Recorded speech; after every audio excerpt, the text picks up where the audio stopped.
And when we speak of civil liberties and civil rights, people are beginning to understand that the most fundamental of these is the right to work in our society.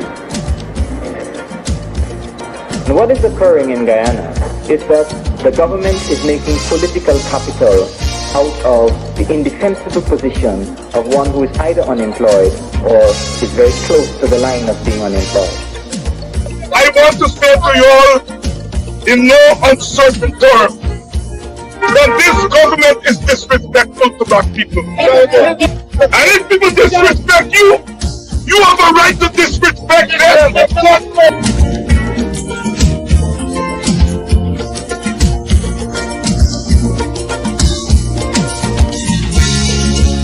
I am saying now that we have started, now that we have come together, do not sleep. Don't let us go back quietly into the night. Protest must be the order of the day.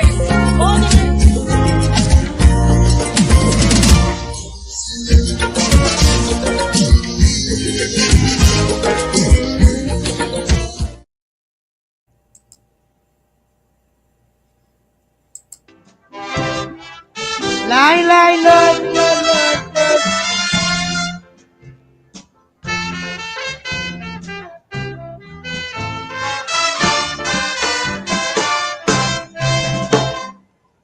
People always talking, but plenty of them don't know, and that is why they always criticizing the true giants of Kaiso. But like they forgetting the old pretty summer great Kaisos I sang universally. In New York they start the Hall of Fame, but they couldn't leave out the great pretender's name. I've been singing Kaiso from a little boy since 1929. Always have proper lyrics and don't talk about sweet music. Good rendition, rhythm and rhyme. And year after year, pretty always there. The facts you can't ignore. I am very sure they don't make them like me anymore.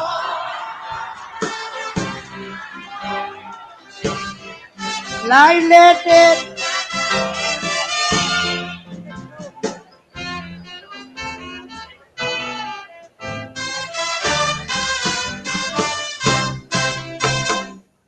When I jump in the ring, boy, I first them fellas could I really sing. Them was the mouthpiece, the chronicle, always defending the rights of poor people. Oh yes, we breakaway and let go, but they used to sing things that people should know. We didn't have no records or radio. Is you had to prove yourself singing Kaiso. Men like Douglas Lyon Attila, Radio Brawler Beginner, Caressa and the Great Executor, Muncie Daly Albany, King Ivory Normandy, Mentor and Modern Inventor, Tiger Unknown and Invader, Unknown Soldier and Rascasa, Destroyer and the Great Kitchener. But as I said before, they don't make them like me anymore.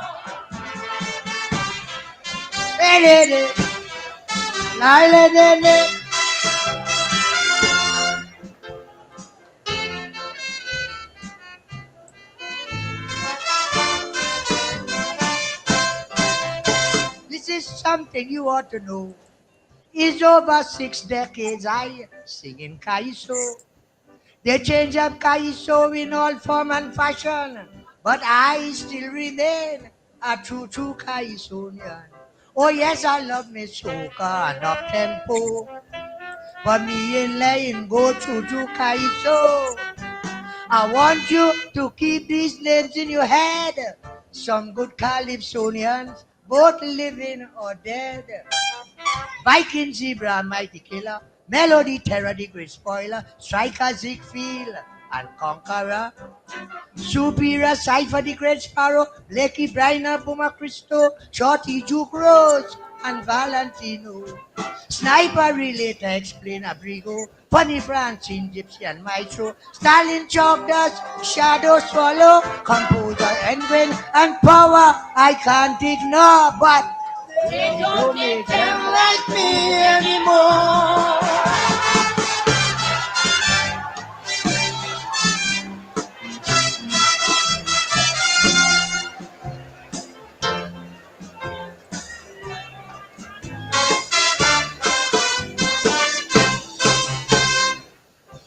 Now everywhere I go, people want to know what could really happen to Kaiso. I told them that I may be dead and gone, but sweet soak and Kaiso bound to live on. When somehow we big boys get wiped off the map, there are plenty good young singers to fill the gap. So who hear the name? I hope they ain't ball. It's too much of good Kaisonian to call like Tambu Baran, David Rodder, Roosman Screnter, Dennis Plummer, Sugalos, Merchant Luther Crow, Johnny King, Crazy All Rounder, Posa Bali Pink Panther, Little Natasha, Marshall Montano. Ebony Contender, the Labo, Super Blue Protector, the Fosto, Watchman GB, Rio Alberto, Kenny J. Lady B, and Islin all. But they don't make them like me anymore.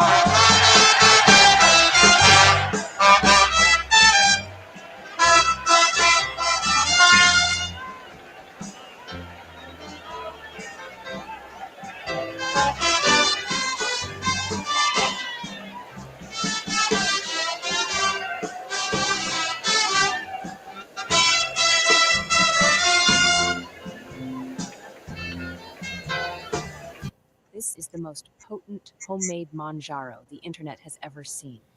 I mix these 4 ingredients that are 10.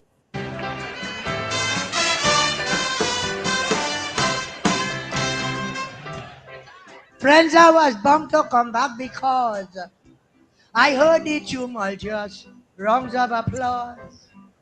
It's very gratifying to know you appreciate pretty Kaiso.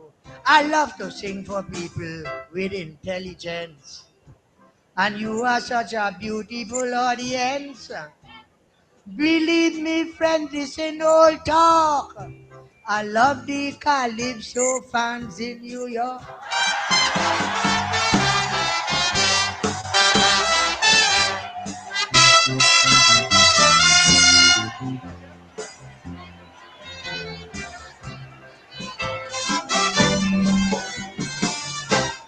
The great pretender.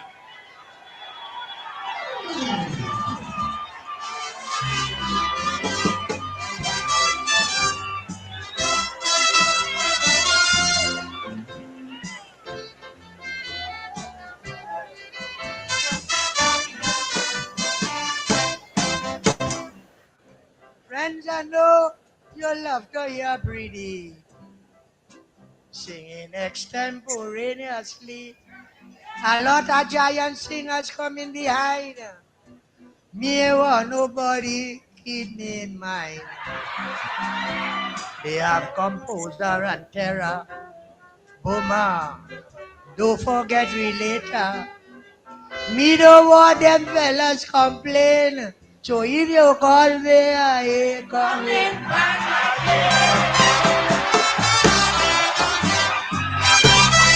Striker, Ziegfeld, and Conqueror.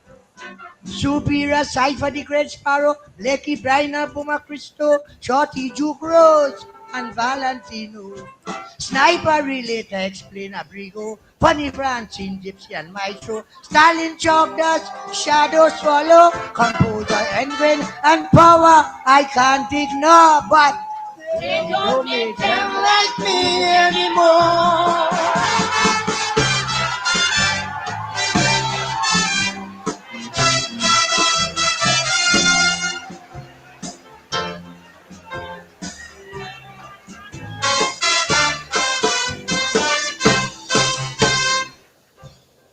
everywhere I go, people want to know what go really happen to Kaiso. I told them that I may be dead and gone, but sweet soak and Kaiso bound to live on. When some of we big boys get wiped off the map, there are plenty good young singers to fill the gap. So who hear the name? I hope they ain't ball. It's so much of good Kaisonian to call like Tambu Baran, David Rodder, Roosman Scranton, Dennis Plummer, Shualos, Merchant Luther Crow, Johnny King, Crazy All Rounder, Hosa Bali Pink Panther, Little Natasha, Marshall Montano. Ebony contender the Labo, Super Blue Protector the Fosto, Watchman GB, Rio Alberto, Kenny J Lady B, and Islin all. But they don't think them like me anymore.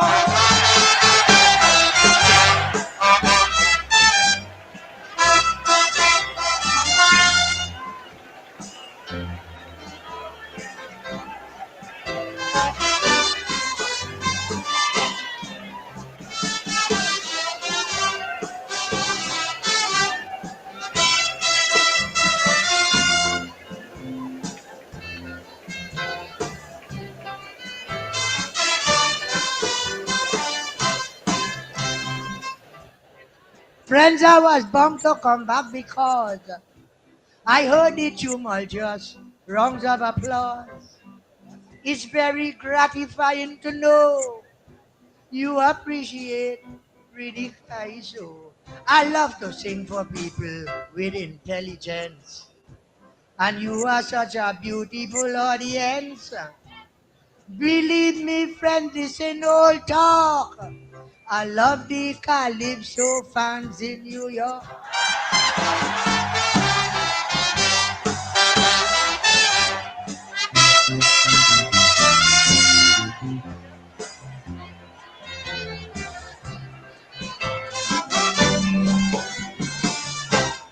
The great pretender.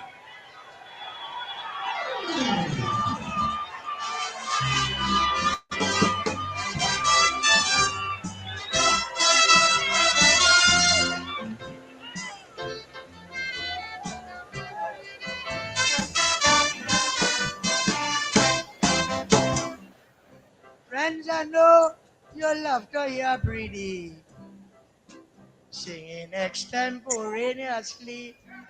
A lot of giant singers coming behind. Me want nobody keep me in mind. They have composer and terror. Boomer, don't forget relator. Me don't want them fellas complain. So if you call me, I ain't coming.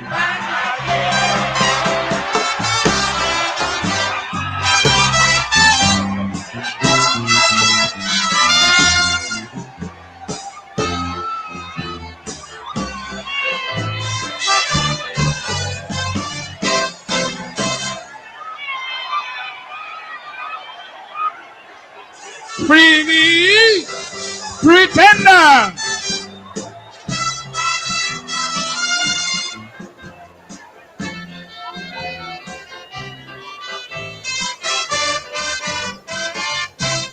Friends, as are true to Kai's Union, I must thank you for your acclamation.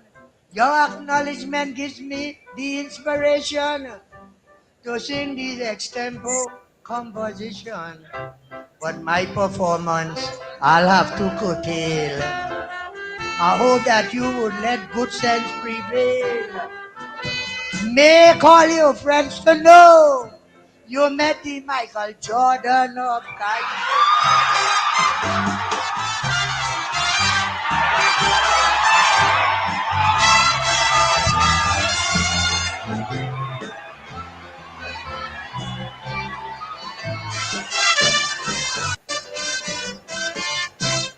Friends, as are true to Kai's Union, I must thank you for your acclamation.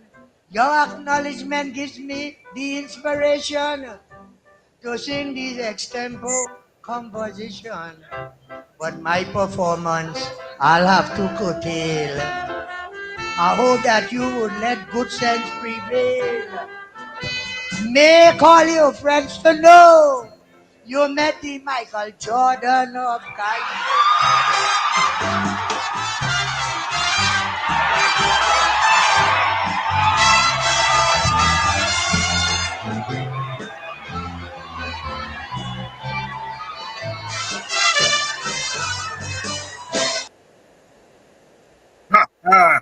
The great Lord Pretender. Lord Pretender. Oh my, they don't make them like that anymore. Definitely they don't make them like that anymore. Lord Pretender, the king of extempo. It's a genre of calypso where you just come on stage, they give you a topic, and you sing on that topic extemporaneously. And Pretty Lord Pretender is the greatest of them all.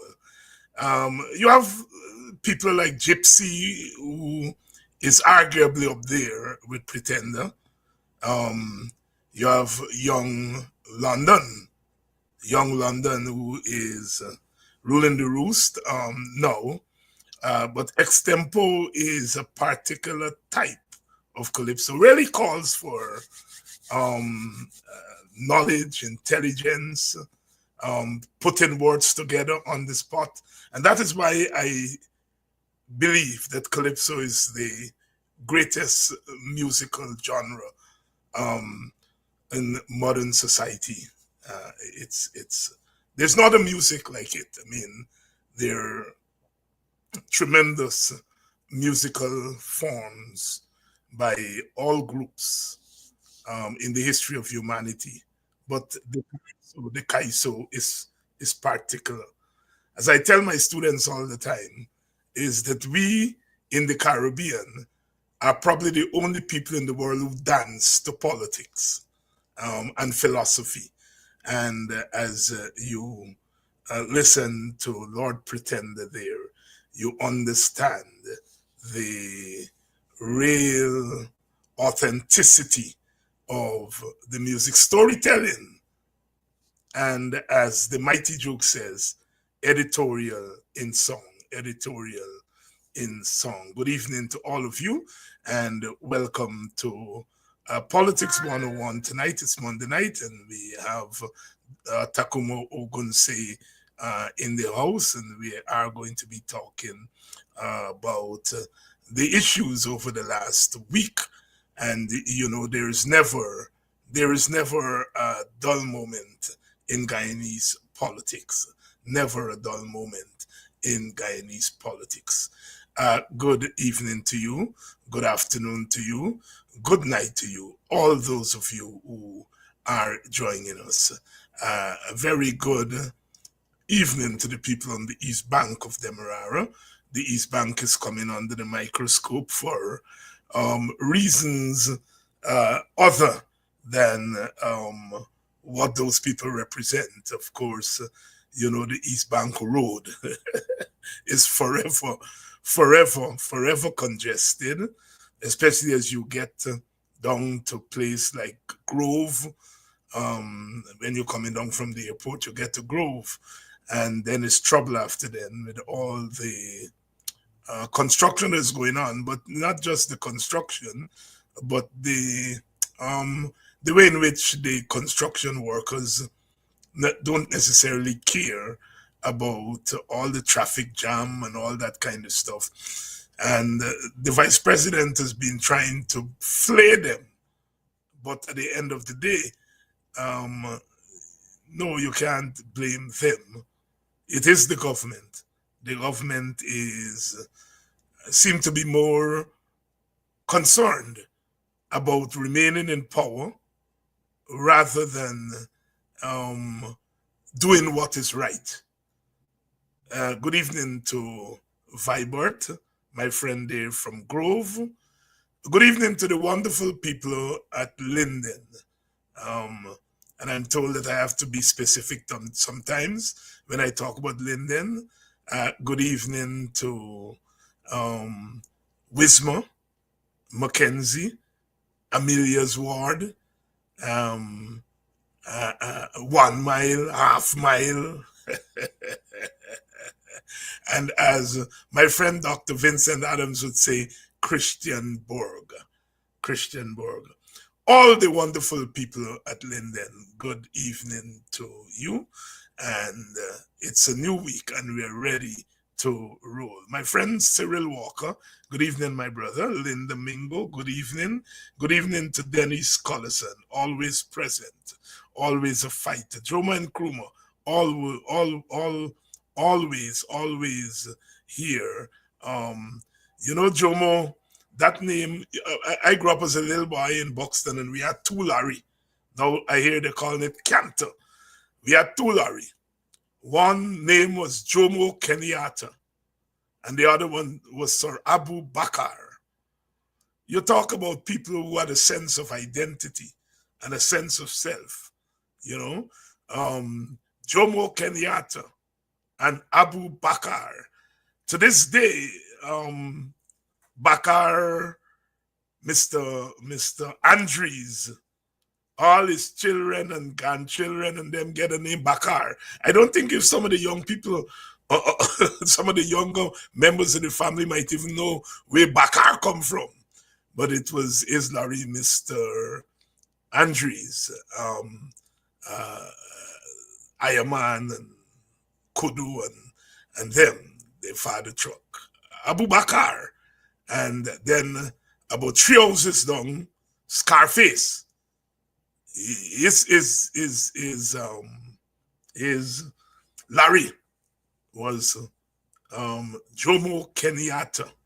Sir Abu Bakar, of course, was from Nigeria, and Jomo Kenyatta, the burning spear from Kenya.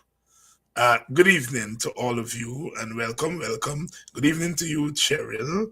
Good evening to you, Carlisle. I see my sister on this evening, Donna Jonas, who is Donna is Linden via Buxton and Firish. The father was from Firish and mother from Buxton, the Moffatts. And what mixture of blood to have in you? Irish blood and Buxton blood. Good evening. I had a chance to talk with some people there in Irish, Cortland, Gibraltar area. Things not regular there on the quarantine. They're busy doing slave catching up there in the quarantine, that part of the quarantine, because when you left Irish, Gibraltar, Cortland, you're not meeting any African community until you get past Rosal and Port Morant. And I'm told that whole stretch there, you have one black business, which is owned by a son of Irish, Cortland, Gibraltar, and that is Benjamin, who was the baker shop in Buxton.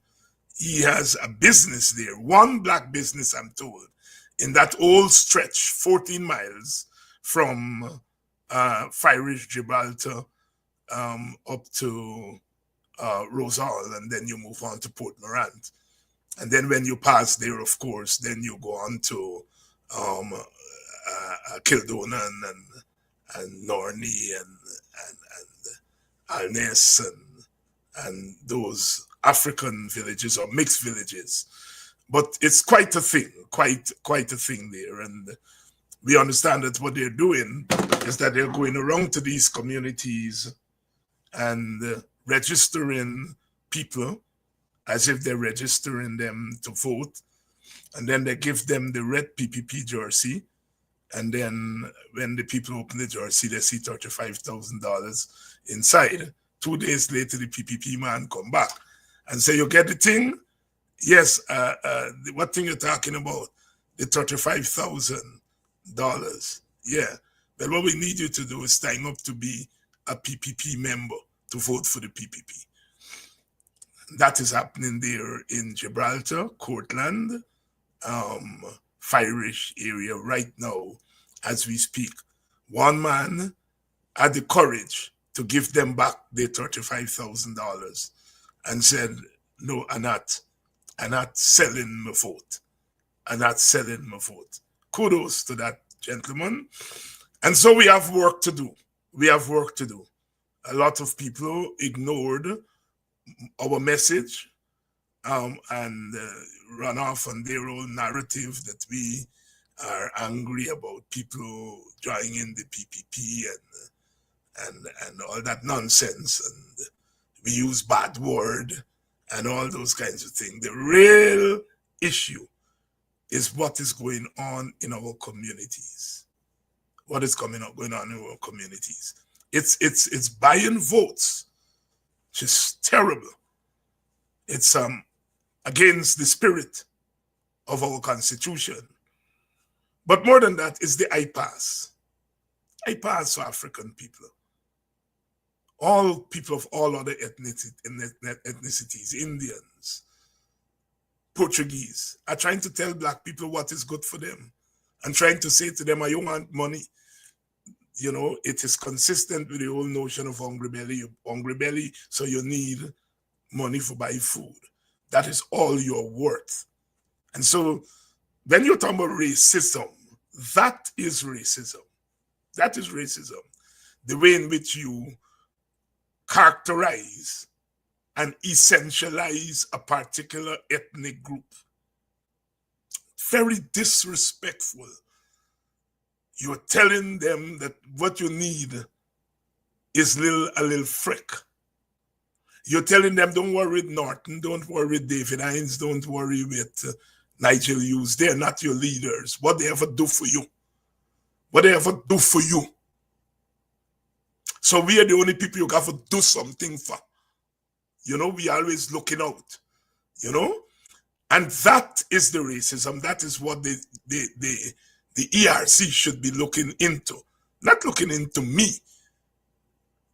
Abusing out and stopping the vote catchers, the vote buyers and slave catchers in their tracks. Good evening to all of you. Good evening to you, Troy. Good evening to you, Mary Figueroa. Always present, always present.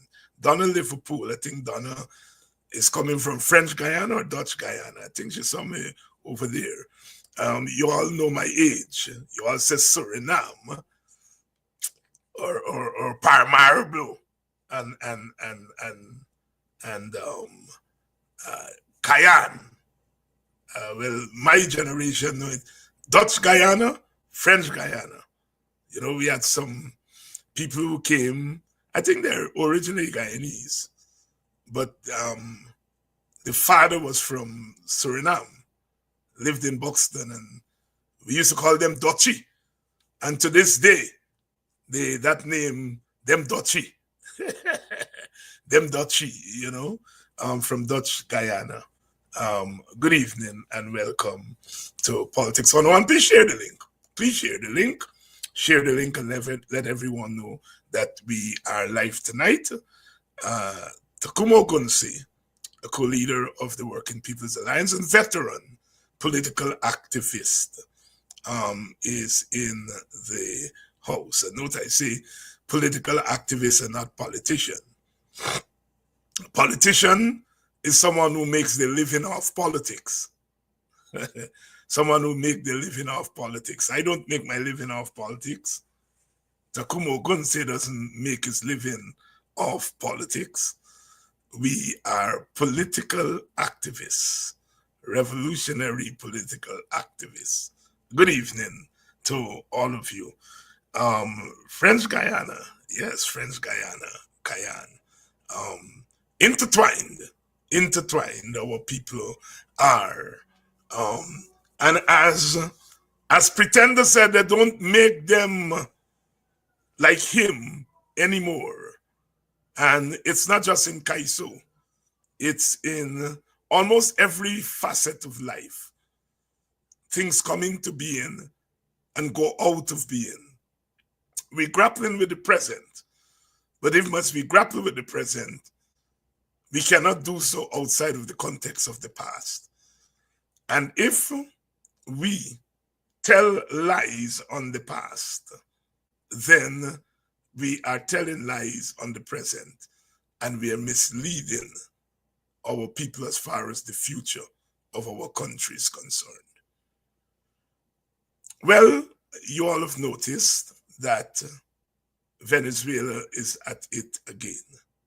Venezuela is at it again. We're going to be talking about that and much more. I think we are ready for Brother Tacuma. Tacuma, good evening. Hi, good evening, Dr. Hines, and good evening to your viewers.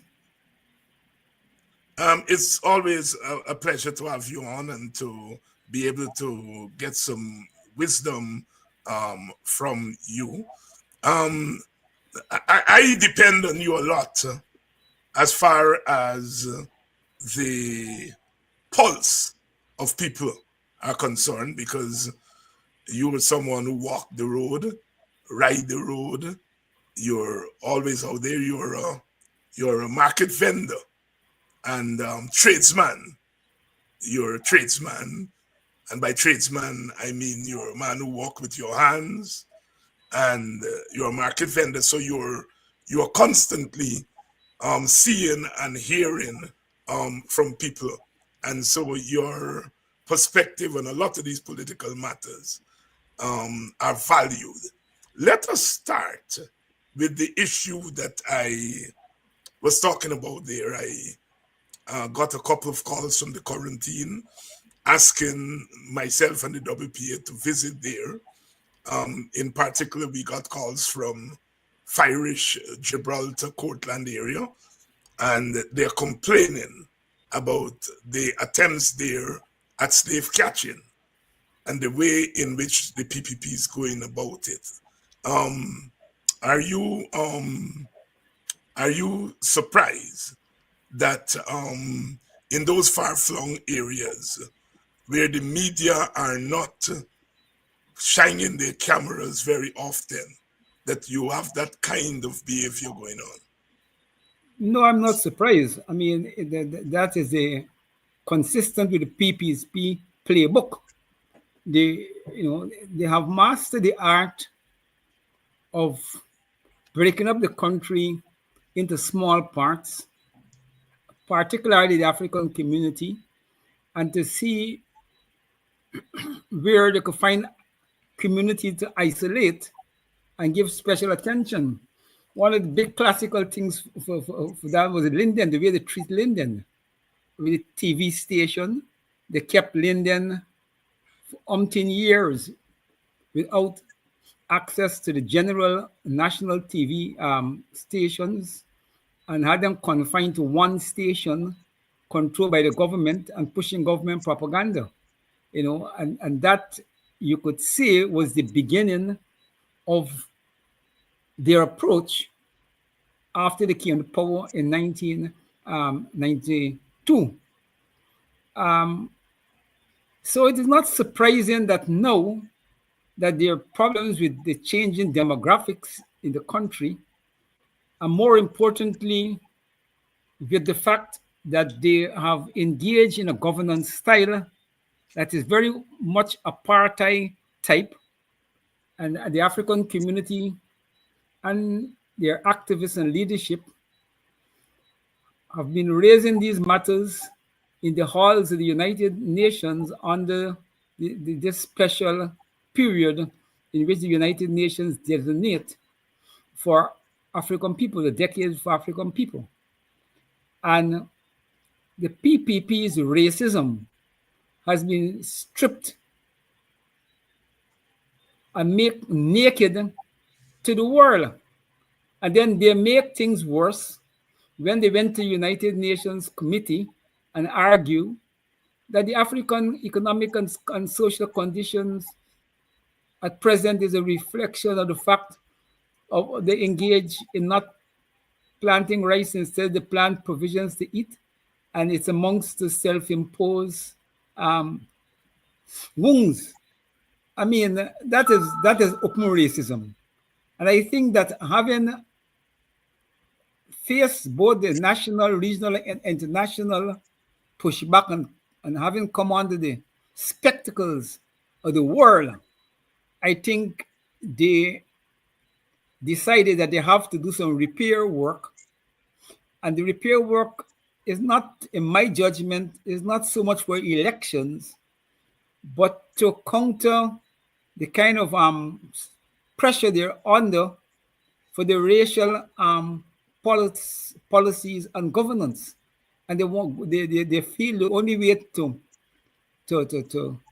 put some cover over that is to see if they can mobilize sections of the African community on PPP platforms and show them to the world. So they see that it's a massive program of window dressing. And that is the contempt they have for us. They see us as commodities that could be bought and sold, and not simply for elections. Because I don't think the PPP is that stupid that they're depending upon African votes to win the elections. They're not. They've worked out how they're going to prevail in the elections minus African votes. But they need the African cover for dealing with the racist allegations that have been made against them, which the governance make it difficult for them to agree for there to be objective international commission to investigate, because any international commission come to investigate the conditions of Africans under the PPP government at present would expose the grim reality of the one-sidedness of the economic development in the country. So they can't walk down the road that an average government would have done under those pressures.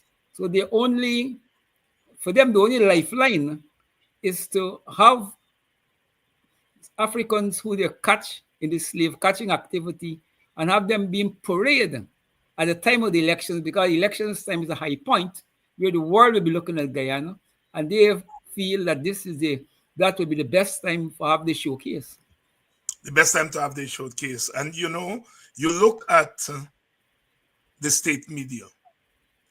They do cash grants, and the people who they have, oh, thank God, thank the government for this cash grant. African people, they parade them. Whenever there's any parading, they're not parading Indian Guyanese, they're not parading Portuguese.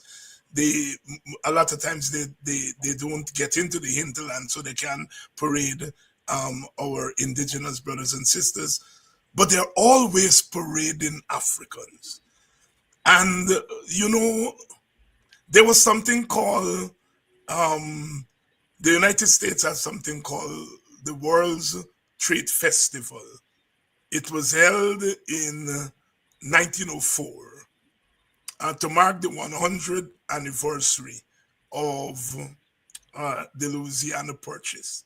That is the purchase of Louisiana and surrounding areas from the French. And what the Americans did, this was during the period of segregation, they had Native Indians. They had these booths with Native Indians.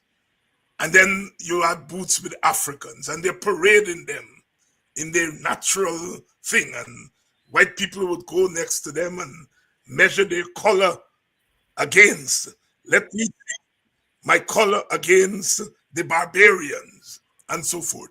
So this issue of parading people, parading Africans, parading Native Indians has a long history of humiliation of Africans. And these people in Guyana, they do exactly it.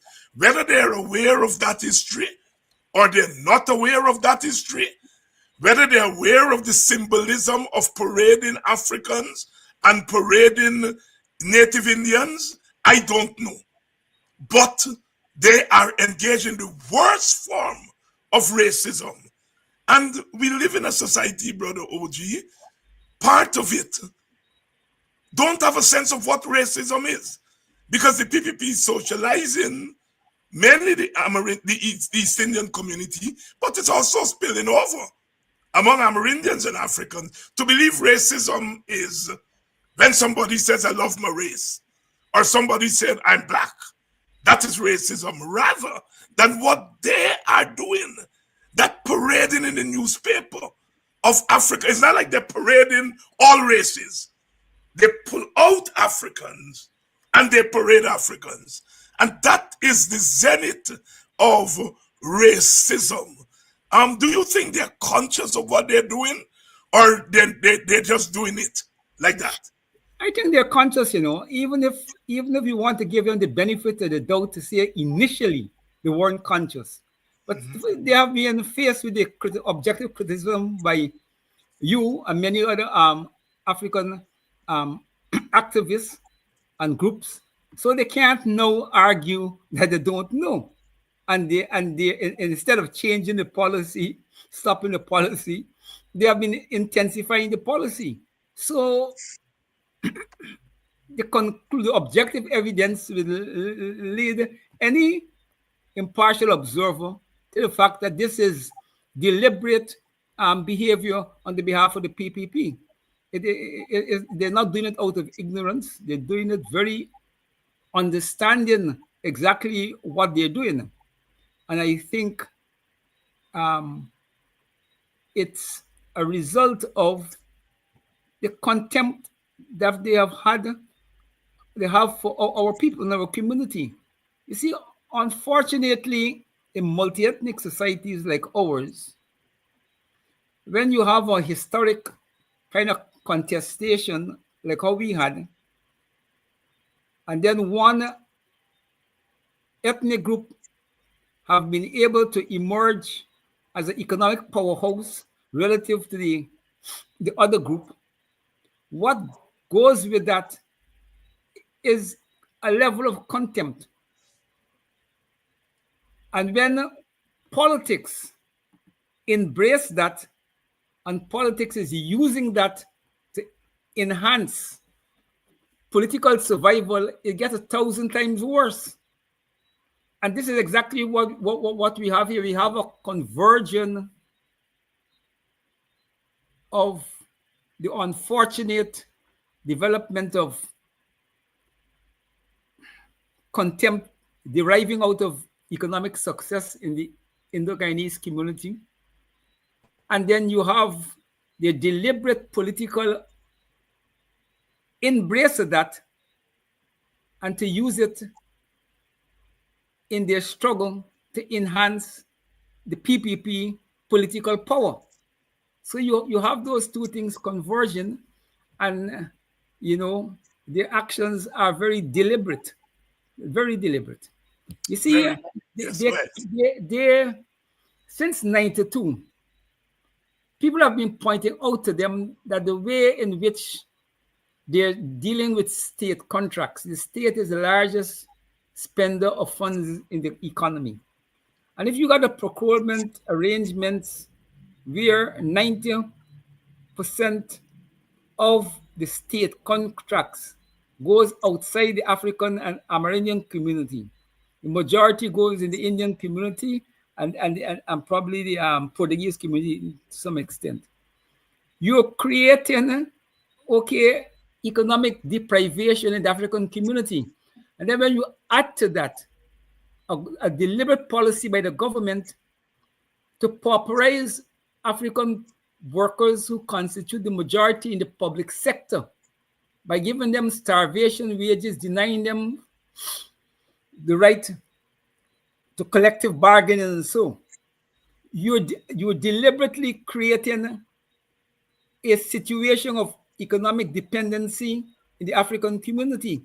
And I'm convinced it was as early as in the early 90s, they have worked out that the best way to deal with Africans is to keep them in economic difficulties, and then the PPP will offer them things, and the chances are you will have a significant numbers of the Africans driven by economic deprivation, willing, to ease out of the PPP hands. And I think that that is the game plan very early, since after they came to power in 92. And I think that they've systematically, over the 22 years they went into office before they got defeated in 2015, that was the line of march. Create deliberate, economic difficulties in the African community, pauperize our community, and then they know very well a point will come where human beings going to place survival immediately as something more important than the political conviction. And I think that is the criminal nature of the mentality behind that kind of strategy. Criminal nature. Brother Ogunseye, let us switch gears for a minute. I'm going to read part of the WPA press release this morning at the press conference and ask for your comments.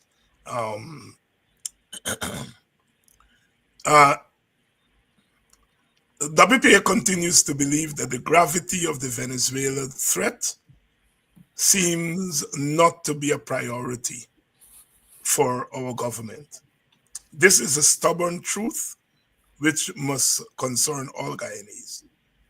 Our government appears more intent on fighting wars with its domestic adversaries rather than mobilizing a national response to this clear and present danger. While the government is correct in moving to galvanize regional and international opinion on our side, one does not get the impression that there is a sense of urgency or an overall strategy.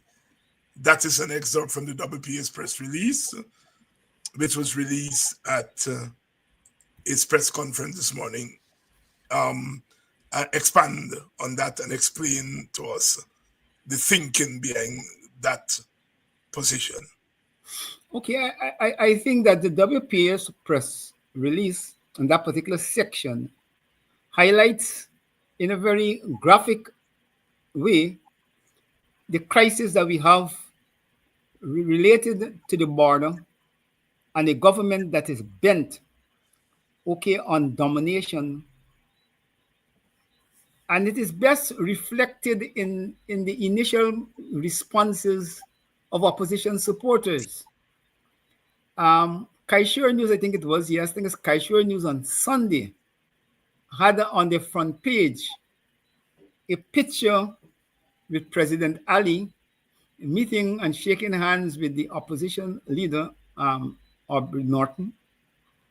And as soon as I hit the road, and it was both in Georgetown and the rural area, people see you say, Ogunseye.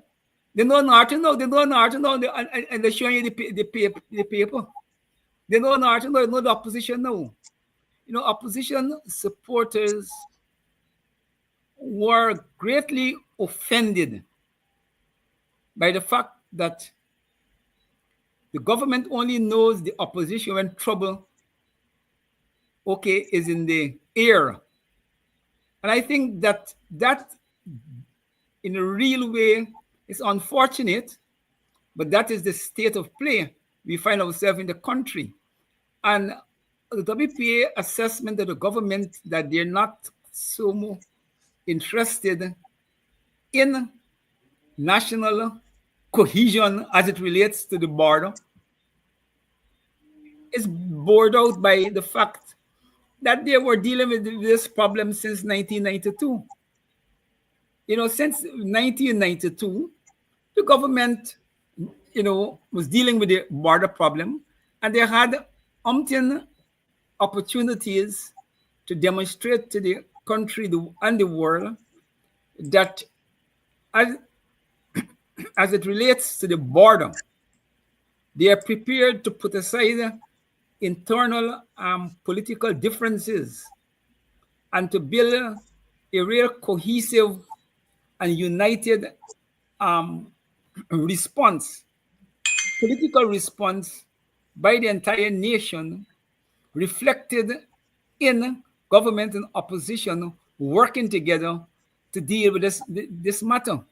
And I think that the WPS conclusion that the government is not interested genuinely in border solidarity from the opposition is borne out by the long years of their behavior on this matter. Now, the WPF called or reiterate a call we made when they had the Argyle Agreement. I think we made it at that point. We called for a border cabinet. I can't remember in the early time that is the term we use, but it's the same thing. We call it this time a border cabinet, involving the parliamentary political parties, civic society forces, expert in security, experts in diplomacy, so that we could have a national committee that is dealing with this matter 365 days a year, and not only when the Venezuela engage in some aggressive or provocative action, then we holding our heads and we screaming and we trying to get, a semblance of unity. And they have ignored that call, and I'm certain that they will ignore it again because that is in nature of them. But we have to do the right thing. We made a call. We have to fight for it, but we have to do it knowing very well who we're dealing with. And I'm convinced unless the Venezuelan troops begin to march, over, the ships and the planes, that's the only time the PPP probably will try to build some national cohesive response to that aggression. And more so since we are at present in election year. It is very doubtful, given the PPP's history, that they will use this opportunity of this more recent serious aggression by Venezuela, sending their gunboats in our territorial waters, threatening our foreign investors in the oil sector, destabilizing probably the most important economic sector in the country. The PPP would not see that as a national threat that requires genuine national unity. Their reflexes are politically opportunistic. They will believe that, look, they could play this thing out between now and the elections, so they don't need to shift their position, because in their calculation, if they have to shift their position to more cohesive national response, it undermines the years of political domination approach that they were doing to build up to these elections. And they will interpret this situation in a very partisan way. They rather risk the country's security, at the expense of them returning to power. So I don't think that, in this present period, that you could expect anything patriotic from the PPP in this election year. Anything patriotic from the PPP in this election year? Let me read another excerpt from the press release and get your comments afterwards. WPA also calls on the government to begin a recruitment drive to expand the size of the Guyana Defense Force. We also urge the beefing up of the People's Militia as a supplement to the GDF. Critically, WPA calls for an increase in defense spending aimed at modernizing the capability of our force. WPA views these suggestions not as WPA views these suggestions more as a defense mechanism rather than preparation for war. We continue to stand for a peaceful resolution to the problem. Brother Ogun, this issue of Venezuela has been there throughout the tenure of the PPP, minus 5 years. So from 1992 to the present is 33 years. Take away 5 for the coalition, 28 years. So they've been in power most of this time. There is the Venezuela threat.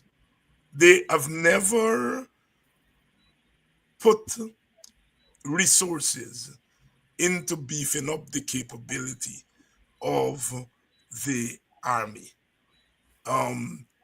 Even when it's clear that at a minimum, we need to defend our borders. And to do so, we have to have the kind of military capability. I mean, it was insulting to see gangs come over into our waters, shoot at our soldiers. You know, I mean, this is our standing army. But there is a subtext, Brother Ogun says, you know very well, and I want you to talk about that subtext. The real reason that the PPP has not been expending resources on the army,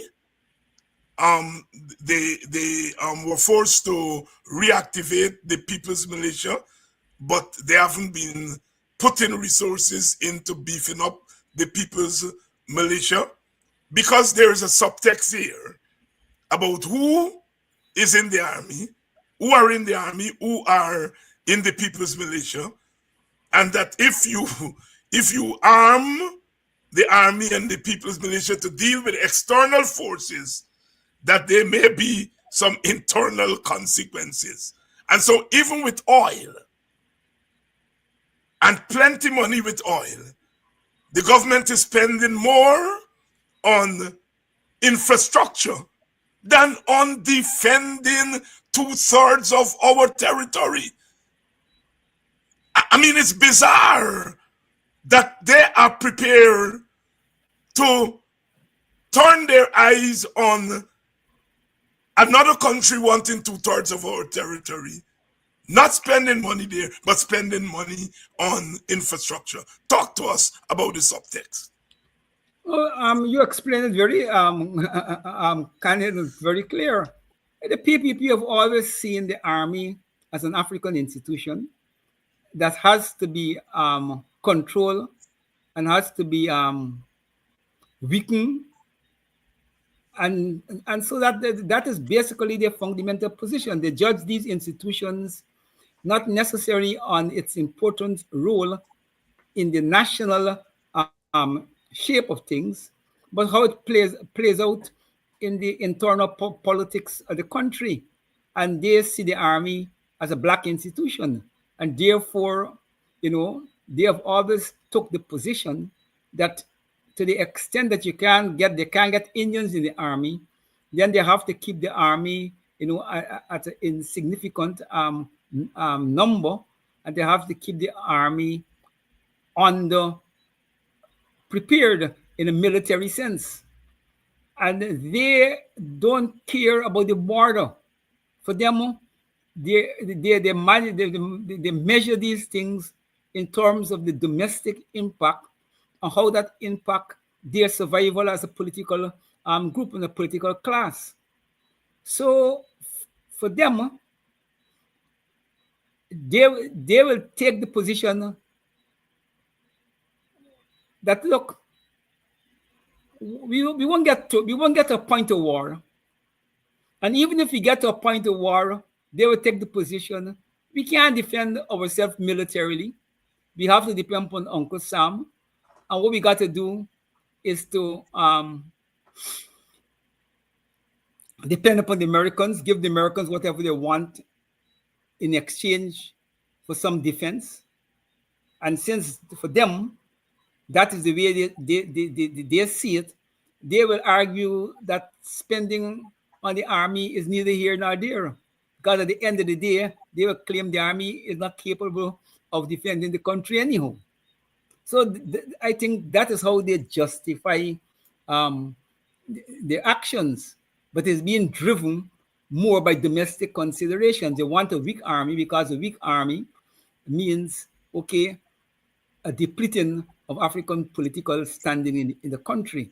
A strong army and a professional army, an army with some capacity, they see it as enhancing African political standing. So I think those are the realistic judgments they're making. They start from a position that, look, a black army is counter to Indian interests. Even if it's important for national interest, it is not important for Indian interests.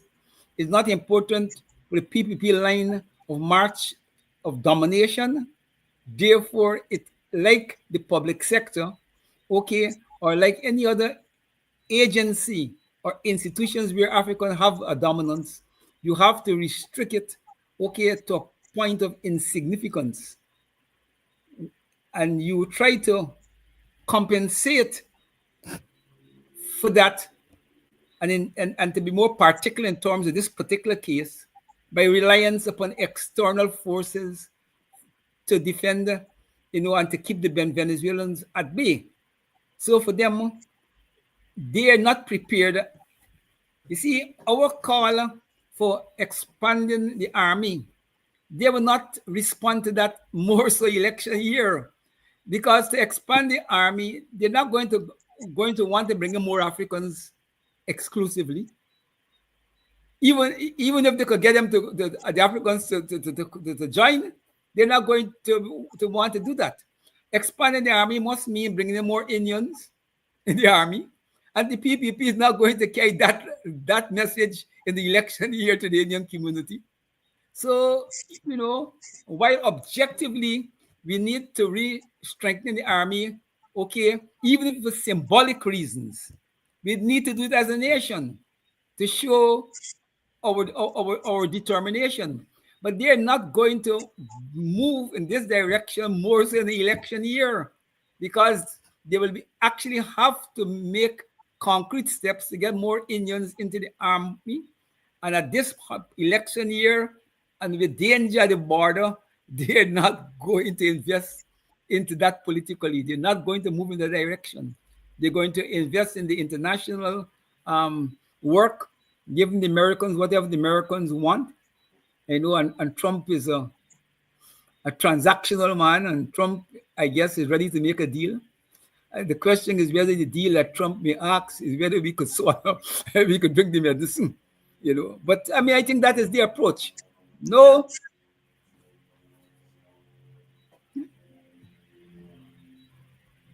Brother Ogunseye, are you true? Yes, I'm true. Yes. You heard it here on Politics 101, as we are going to say it blank here. We are facing a threat to 2/3 of our territory. Yet we have an army that is just a couple thousand in a country in which a lot of young people are underutilized. We keep a small army. Those who are in the army, we don't pay them well. 2.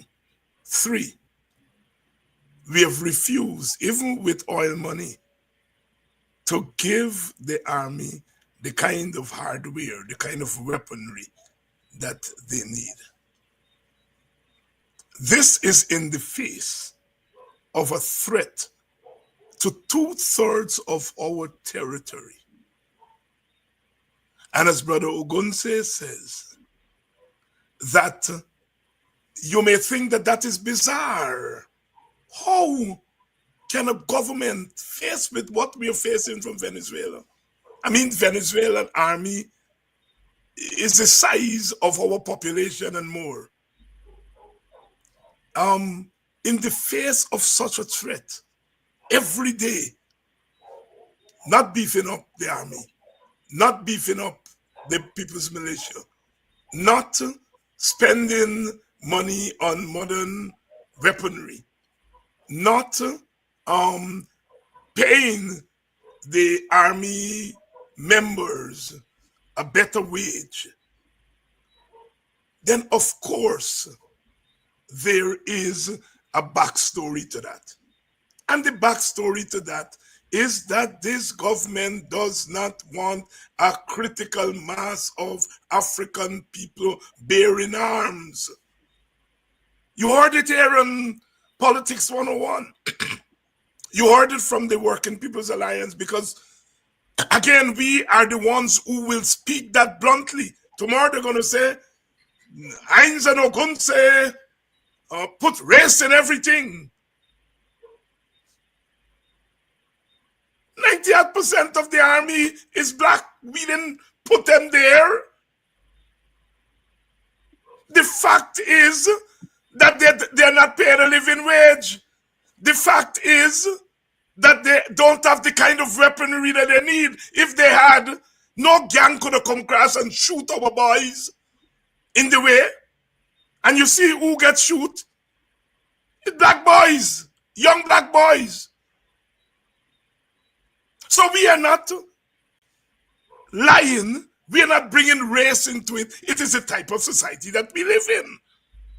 And we can't discuss the army outside of race. Our position is that we feel there needs to be affirmative action in the army. That Indians and Amerindians and Portuguese need to go into the army. They need to go into the army and help to develop this country. You can't be making money, and the people who have to protect your money, the police, are black. The people who have to protect the country so that the Venezuelans don't come in and take away your assets are black. And they are the ones that you are pushing to the back of the bus. So our position is now very clear. There must be affirmative action in the army, and that Indians and Amerindians and Portuguese and Chinese, they need to go into the army and help to defend this country. It must not be left to Africans alone to defend Guyana. We Africans are not the ones who own the assets in Guyana.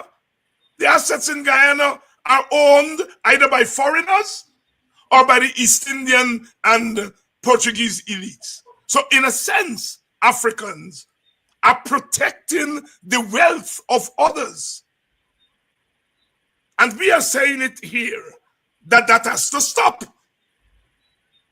We need a larger standing army.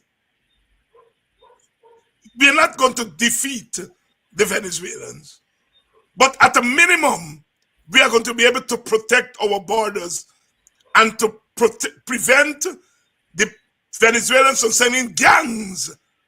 I'm sure those gangs that came in there didn't come in on their own.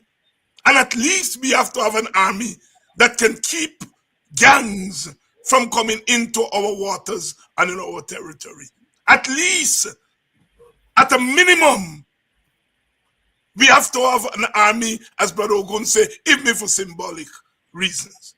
And the fact that this PPP spends more money on infrastructure than on the institution that will defend that infrastructure, says a million. When the Venezuelans were to come in, they will blow those roads, blow Amalia Ward, blow the gas to shore pipeline, blow all of that, and it's gone. It's gone. We have to depend on the Americans. And any country that puts its destiny largely, solely in the hands of outsiders, they're worse. It's worse than colonialism and slavery.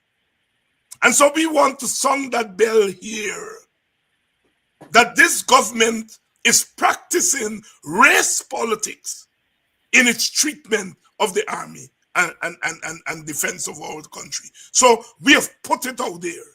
Although we are not confident that they would act on our suggestion, at least we put it out there. And one of the things that disappoints me about this country is the way in which certain things are not picked up by the traditional media. Social media, yes. But the traditional media doesn't pick up that kind of thing and run with it.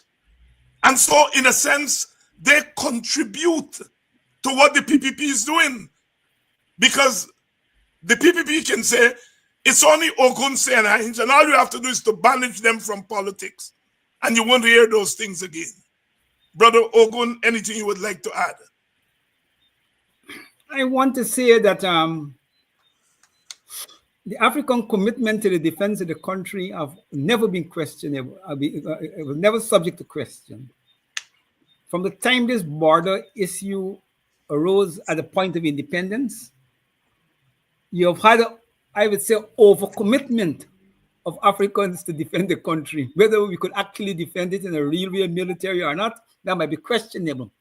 But our commitment to defend the country was never in question. And but today, I would not argue. I will have to be very careful. While I think generally that commitment holds, I sense there's a lot of holes emerging, given the way the PPP have behaved in the last almost quarter of a century. That Africans, are slowly arriving at a point that if the Indians are not prepared to defend the country, why should they defend the country? And these are very unfortunate developments, but these are the real situations. And I have no doubt that it is that kind of calculation that the Venezuelan leadership is working on.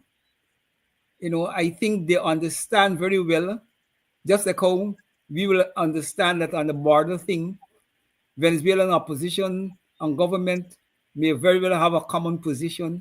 They take it they know for granted the Guyana opposition and the government will have a common position on the border. But the real test is not what the leaders at the top do. It's whether at the bottom, among the masses, there is sufficient unity to give real meaning to what is happening at the top. And I think they have so much presence in Guyana. I guess there's no question about the Venezuelan Secret Service operation in Guyana. And I think they understand very well that Guyana at this point in time, and given the election season, is in a bad place. That divisiveness and divisive politics, is going to be the dominant characteristic of what happens in this country next few months.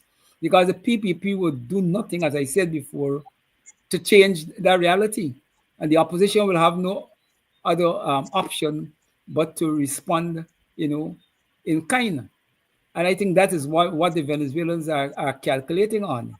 That they may very well be able to extract from this government some important political compromise even before the international court rule on the border issue. And I think those are some of the quiet thinking that might have been going on in Caracas, But at the end of the day, in all of this, is the people going to be sufferers? Those who have accumulated money in Guyana could always decide to walk away from Guyana, and when we reduced to less than a country, the government three-quarters of the country. What is left? The rulers could always walk away with the handsome cash and begin a new life elsewhere. It is the ordinary African Indian, Amerindian person who will have to stay and try to make do, with what is the remaining of Guyana, and this is a very sad state of affairs. You know, I once interviewed a Caribbean scholar, Professor Rex Nettleford, and he said the Indian, like the African before him, must become West Indian. And some of the Indians scholars didn't like that position from Professor Nettleford. And you have raised a very important point here. What is the Indian elite commitment to Guyana and the Caribbean? Do they have a commitment to Guyana and the Caribbean beyond a place where you come and you make money? All right? Remember, indentureship was a system meant for people to come make money and go back after 5 years. Unfortunately for those who came up with the scheme, the majority of the those who were brought as indentured laborers stayed. Some went to India and came back to Guyana. And we saw in recent times, Ravi Dev, for example, going to India and telling the Indian nationals, come to Guyana and make money. You have your people there, come and make money. And it occurred to a lot of us that this thing, that the Guyana, for the elite, I'm not talking about the Indian masses, because for all intents and purposes, they're not going back to India. But for the Indian elite, this is a place to make money and not a place to protect and defend. And so that thinking and that risk is there, that given the transactional nature of the president of the United States, and given the transactional nature of our own government, that they could give away part of Guyana's land. That's a real risk, you see, because we do have a hyper-transactional government here. They're prepared to get into any kind of transaction to hold on to political power as a means of extracting wealth from this country. Your thoughts? I think you're quite correct. I mean, and that is the real danger Guyana's face.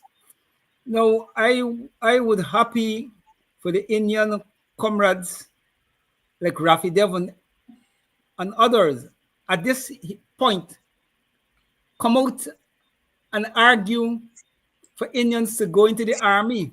Come out and argue that Indian business families must begin to send their children in the military. Prove us wrong, because it is easy for them to deny when we say this is our assessment of where the Indian elite consciousness and interest is. They're going to say, how we know is racism. So I will say we are at a juncture where they must speak to these, we must raise these matters, and they must address them. They must address them. They must begin to argue a view that could disprove us, because they're arguing a view. The view that Rafi Devon is arguing is give the American a military base, end the story, and the Americans can protect you. The Americans could take a military base and decide that they protect you to the extent that you may need protection. So as a nation, we have to reach some common understanding of some of these important national issues, and particularly the sovereignty of the country and the border claim of Venezuela is so huge, that we can't treat it lightly. And I think we have to press the Indian community to open up a discussion among themselves in the public space to demonstrate what is the attitude, because at present if you go by the PPP behavior, you go by Rafi, them logic, the Indians are looking bad. The Indian elite is looking bad. It is looking as an elite that's only concerned with raping the country economically. And I want to give them the benefit of the doubt. But they could only get the benefit of the doubt if they begin to publicly articulate positions, that will give the rest of the community some confidence that they have rise, to the moment, and that they're prepared to encourage the sons and daughters to be preparing them, for the inevitable if that becomes a reality. Brother Tacuma Ogunseye here tonight. We're talking about the Venezuelan threat and how that is playing itself out within the context of our internal politics. Let's take a listen here. And then we'll talk on the other side. Heritage is, the Indians really are late in the game of exactly what the blacks had to fight against, their marginalization. And remember, the Indians have themselves changed. You mentioned cultural pluralism, and Guyana, and to a less extent Trinidad, are going through a period of serious self-examinations and difficulty. Talk a little bit about that and its significance and what the future holds in your view. Well, you see, in fairness, I mean, what we have inherited is, the Indians really are late in the game of exactly what the blacks had to fight against, their marginalization. And remember, the Indians were brought in after emancipation, and they took the place of the Africans in that kind of society which is so stratified. Everybody wants to look down on somebody else. Well, time has caught up with us in that part of the Caribbean, because in majoritarian rule, so-called democratic elections and whatever, the majority count. And the Indians are, in Trinidad, a major minority, and in Guyana, an undoubted majority. So the question of power, because this is very important, power having been transferred to these outposts, the question as to who should control that power, how it should be distributed, is a factor of post-independence. And this is what you're seeing. Now they will have to work things out. And again, we are trying, but there's enough in terms of this creolization thing. For example, the Indian, no more than the person of African ancestry can, he must be a Creole. It must be a way. The Indian has to become West Indian in the way that the African became West Indian and the European became West Indian. And it will take time as well. When people have flexed their muscles enough, do enough shadow boxing, get a little tired, nobody quite wins, it will work itself. But this is all part and parcel of the thing of growing up, shaping a new society. And we're going to have a whooping cough and our chicken pox and our what have you, all of that, as long as the immune system doesn't become totally shattered. I think we will work through. Optimistic, yes. I have to be optimistic because we are all we have. And that old injunction of Marcus Garvey, who in 1937 said it to West Indians he met in Menelik Hall in Nova Scotia: emancipate yourself from mental slavery. Only you yourselves can do it. The interesting thing that Bob Marley, who's now credited with it, of course, Bob Marley read Marcus Garvey, and he transformed that into a powerful couplet. Emancipate yourself from mental slavery. None but ourselves can free our minds. And you see, it is we who have to do it. And that's what we are doing. And I think we should be given some space in which to do it. I go back to what I said, that as soon as people in Washington hear that a couple of guns are fired in West Kingston, a travel advisory comes out advising their citizens not to go, which of course had tremendous impact on our tourist industry. The truth of the matter is that this place is a gun place, and it won its independence by the gun, which we didn't, know. And I think things need to be put into perspective. And it is true that, of course, the media allow one of the one of the um, one of the great moments of my life was doing that interview with Professor Rex Nettleford, someone who I looked up to and really wanted to meet and to interview. I remember it today as it was then when I did that interview 20 years ago. It was quite a moment for me.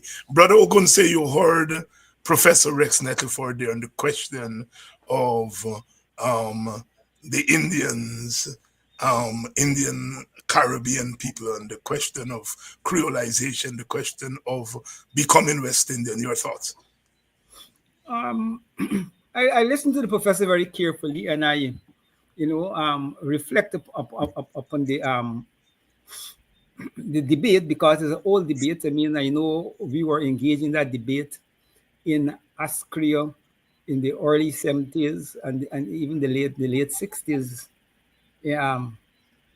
But it's problematic where what the professor says and his assessment, I think, will be borne out with time. But I don't know if it is our place to argue that Indian must become Creole West Indians. I think that is a choice that they got to make. And I want to be very careful with it in the context of Guyana and the sensitivities on these matters. You see, the Creole culture that we adopt is not necessarily a culture in our best interest. It is the best we could have done under the circumstances. But it's a culture that strips us of our fundamental African identity, an African worldview. And to ask another set of people who suffer colonialization to swallow up what we experience and become like us, it's a very tricky matter.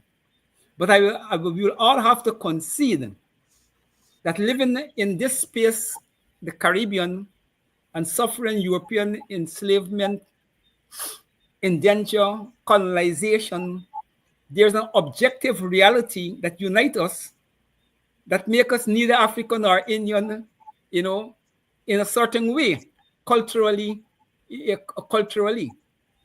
We don't speak. I speak to you, I'm speaking to you the Indian tongue. The Indians don't speak to us in an Indian tongue, a European tongue. I speak to you in a European tongue, English. They speak to you in English. We force the Amerindians to do the same thing. The power of European domination, cultural domination of the superstructural arrangements in the place, and the political arrangements. We are all prisoners of that logic, and out of that logic comes a people who could be considered Creole, and using the best interpretation of the world. And I think that inevitably, to some extent, we all have become creolized to some extent. But I don't want to go as far to say that I have a problem with Indians who are trying to resist the creolization process, because as an African, I try to resist the creolization process, especially in the areas that are negative to our interests. Yeah, and in fairness, Professor Nettleford, that's not what he was saying. He was not calling on them to. He's seeing creolized as the natural evolution of our people. I mean, yes, you and I may be speaking in English, but if we come off this thing, we'll be speaking in Creolese. Yeah. Which has really become our Caribbean mother tongue. So we are both African and Caribbean. And I think what Professor Nettleford is arguing is that certainly at the level of the intellectual elites, the Indian intellectual elites, they resist a creolization, a West Indianism, a Guyanesism, so to speak. And we see that play out in our Guyana. The lack of commitment to CARICOM, for example. All right? They never took us into the Jagan and the PPP never took us into the federation. He argued that Indians would become a minority.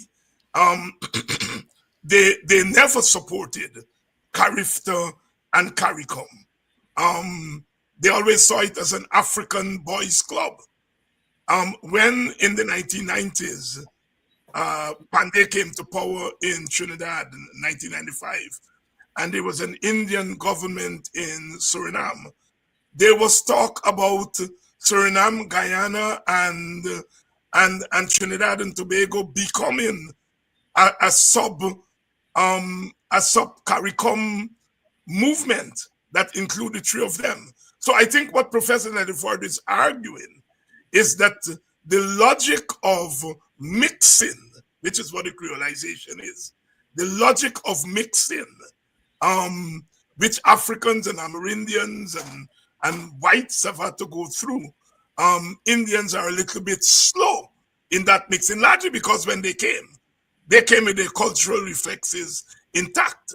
And so there's always been a resistance to a Caribbeanization of the Indian in a way that blacks and Amerindians have become Caribbeanized.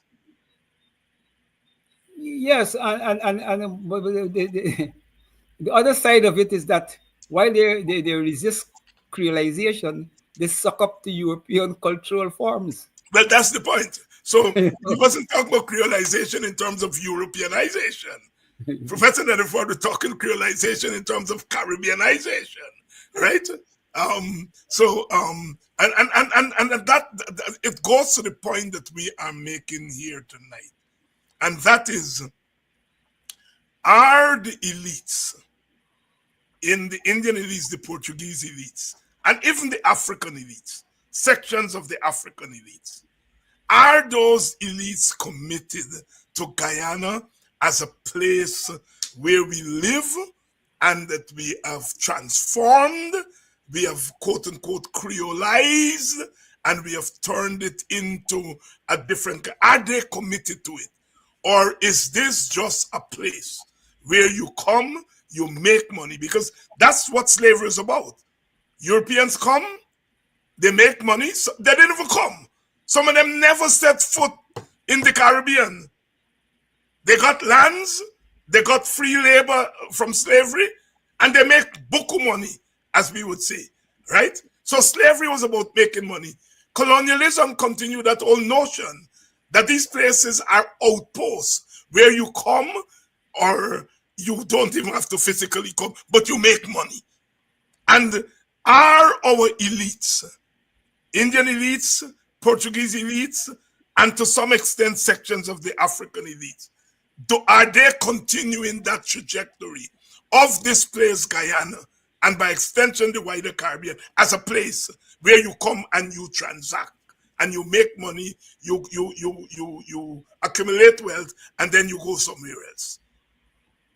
I think it's fair to say that is where they stand at this historical juncture. If you look how they train the children, they train them in the best colleges of the metropolitan countries. They watch where they store the bulk of the money. Guyana and the Caribbean are known, the indigenous classes in the Caribbean and Guyana, when they get their hands on any significant money, as a matter of policy, they keep 95% of the money or 90% of the money outside the country. And that clearly demonstrates that they see Guyana as a place to make money, and ultimately they see that their destiny, if push comes to shove, lies with some place outside of Guyana. So I think that the ruling elite in the Caribbean and in Guyana have not become sufficiently creolized, and I have to borrow the term as we're using it, yes, to feel that they got a deep conviction to the place. They don't invest their money in any significant way domestically. And if a class of people or a group of people are to have a deep commitment to a place beyond hustling then the bulk of their livelihood and the existence has to be tied up with that place. And the external thing, cannot have the same importance as the local reality. And I don't think that our elites cross race in Guyana Caribbean have evolved to reality, yes. that thing. And the term creolization is itself, you have. I think we're getting some difficulty there with Ogunseye. Yes, I was making the point, but Ogun, that the term creolization is itself not as straightforward as we think. There is European creolization, which is what you were getting at. And then there is African creolization. I see my Annandale Congo people, they call themselves Congo Creole. Yeah. Right? Congo Creole, which is a different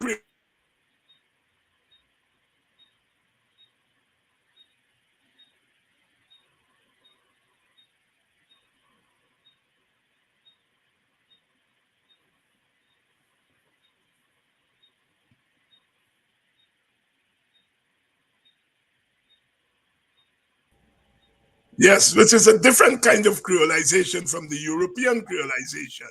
The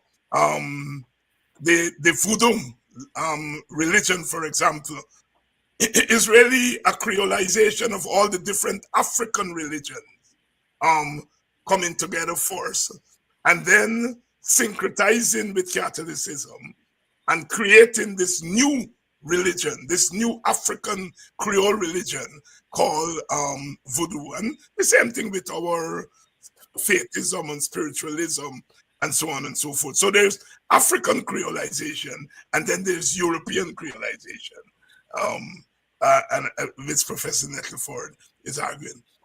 Brother Ogunseye, still no biometrics, still no voters list. GCOM is still holding form. What says the WP? Well, I think the WPO holds firm to its position that protest is necessary in order to break this deadlock. But as we said in the statement, if we could avoid that by having a compromise or coming to some consensus on this matter, we will be open to it. But I'm very doubtful that the PPP is in any mood for compromise. They had indicated recently that they don't have a problem with biometrics, but when all the reports that we're getting out of GCOM from our representatives there is that they're fighting, like hell to ensure that there's no biometrics. So on the one hand, while the party may be trying to create in the public space that they're developing some amount of flexibility on the matter, they're digging the heels in where it matters at the Election Commission. And what I'm concerned about is my sense in the African community and in the wider opposition community. There is a increasing conviction that the opposition should not go to these elections without biometrics and the clean voter list. I'm sensing that we're going to have a real ding-dong struggle with our supporters to convince people otherwise. And I think it is important as the leadership of the opposition, we should allow ourselves to get to that point. We should we have to find the energies and the resources to put a major struggle for biometrics that involve bringing people in the streets, so that people will see that we're fighting tooth and nail with the government to get these necessary reforms. And my gut feelings is that it will be easier for the opposition to get their supporters to accept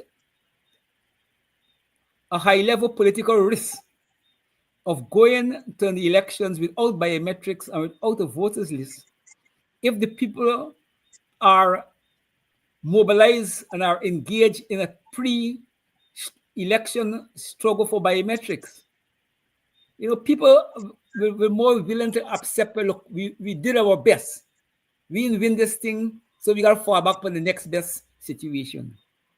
But my concern is that if the opposition allow itself to be maneuvered into the place where the PPP is moving them into, and the Rafidev and those who are, influencing the PPP's approach, that look, even without biometrics, without a clean voters list, elections are important and that we should participate in the elections.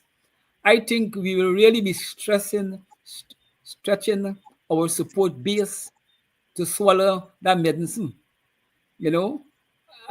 So for me, and I think it is a feeling of the WPA, that we need a major struggle for biometrics and a new voter list that involve our supporters in a major way. And I think that if we do that, regardless of the outcome, I see it enhancing our position to get their participation at the highest levels in the elections. But I'm worried that no mobilization for biometrics and clean voters lists would make it almost very difficult for us to get the best out of our constituency. And that is my real concern. Real concern. Tacuma Ogunseye of the Working People's Alliance has been on with us tonight and weighing in on a number of issues. Tomorrow night, we're going to have GHK Lal on, and I want to thank a couple of people. I want to thank you, Bob, for your donation to Politics 101. Thank you. And there are a couple of people who sent in their donation via MMG. I think MMG is what you call it in Guyana. Yes, I've not been able to get your names from the MMG, but I have gotten donations. And those of you who have sent your donations by MMG, you know yourself. I'm not able to extract the names there. If you can, those who sent your donations via MMG, if you can inbox me your name so that I can thank you via your first name. I don't use both first and last names because I don't have permission to do that, and some people may want to remain anonymous. But if you send your donation by MMG, I'm not able to see names. So if you can inbox me on Facebook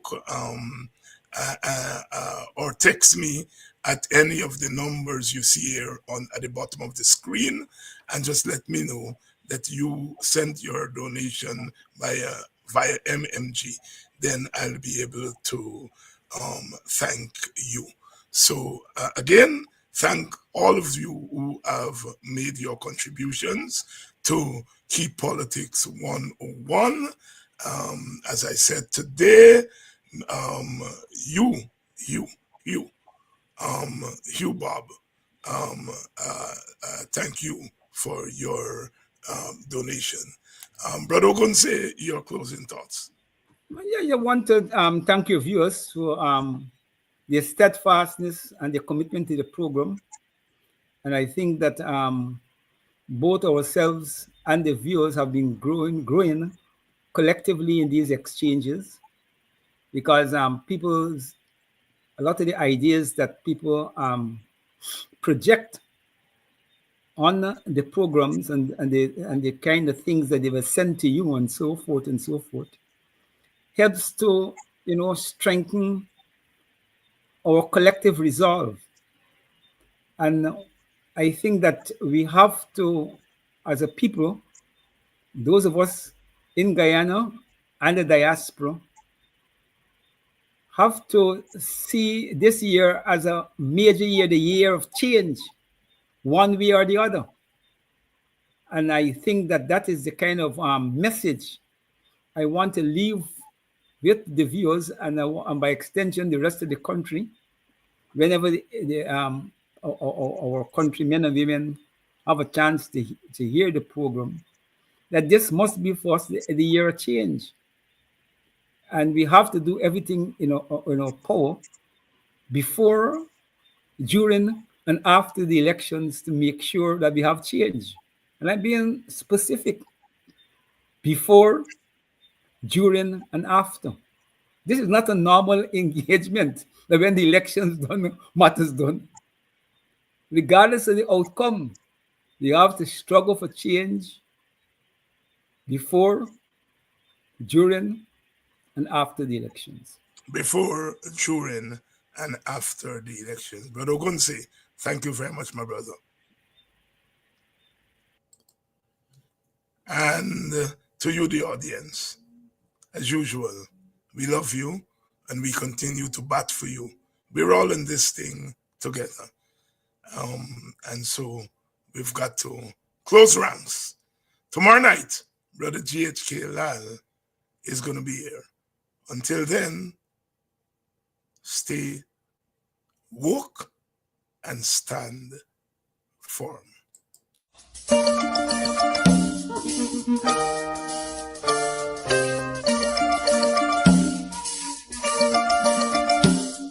When we speak of civil liberties and civil rights, people are beginning to understand that the most fundamental of these is the right to work in our society.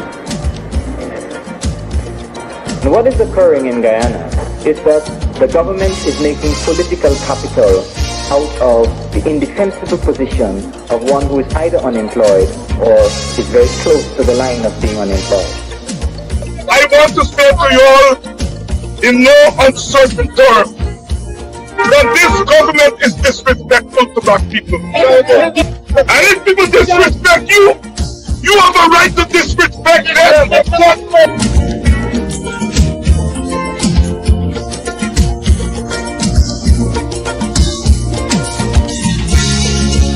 I am saying now that we have started, now that we have come together, do not sleep. Don't let us go back quietly into the night. Protest must be the order of the day.